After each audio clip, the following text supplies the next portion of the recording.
Mass entertainment is part of our country's fabric, and we're all used to it. It had its beginning in the national sense in the 1880s when two things made their appearance: P.T. Barnum's Circus and Buffalo Bill's Wild West Show. Each happened around 1883, and Buffalo Bill's Wild West Show happened on this date, May 19, 1883, when it made its debut in Omaha, Nebraska. And that's what I'm going to talk about for a few minutes. Buffalo Bill was born in Iowa, 1846.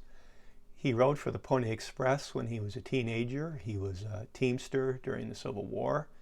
He was a scout for the Army. He had met Custer, and he got his nickname while supplying meat for the railroad. By the time of our story, the way of life of the Plains Indians had pretty well disappeared, and George Catlin, who painted this picture, did it partly to capture a way of life that was largely gone by the time we get to the 1880s, 1870s.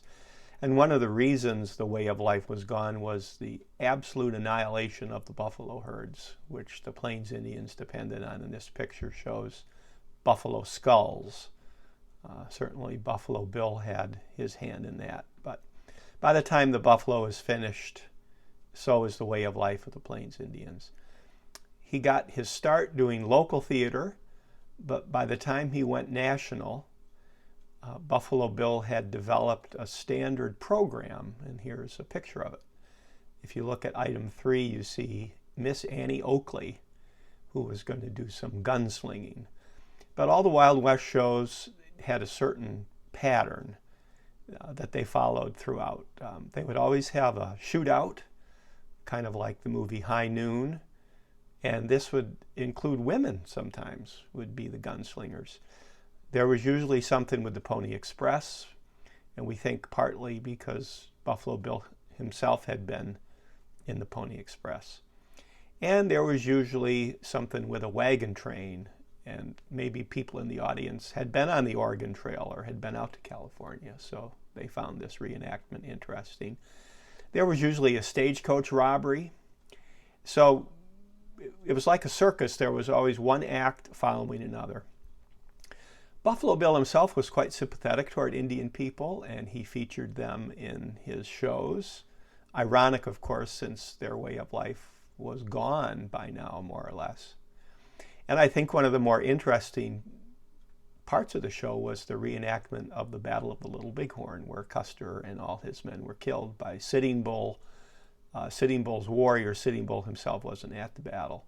So here in the program, the Indians are the winners, and yet it's white America that ends up winning the Indian Wars, correct? And ironically, Sitting Bull actually made appearances at the Wild West show, so that's pretty interesting. The Wild West show was a huge production, big tents, and a lot of stuff they borrowed from P.T. Barnum, including moving around by railroad. So if you were in a city where the Wild West show was, you might see Indians on mass transit. I think that's a pretty good picture. Well, the Wild West show came to an end around 1914 when World War I started. After the violence of World War I, people didn't really want to see recreated violence anymore. And another reason the Wild West show came to an end during World War I is because Buffalo Bill himself died in 1917, and here's his grave in Golden, Colorado, with the Rocky Mountains to his back and the plains in his front. He laid out Cody, Wyoming. This is outside of Yellowstone. Dorothy and I were there. So it just reminds us how interesting the history of the West is, and I encourage everybody to pick a topic having to do with the Wild West and look into it a little bit. It's pretty good stuff.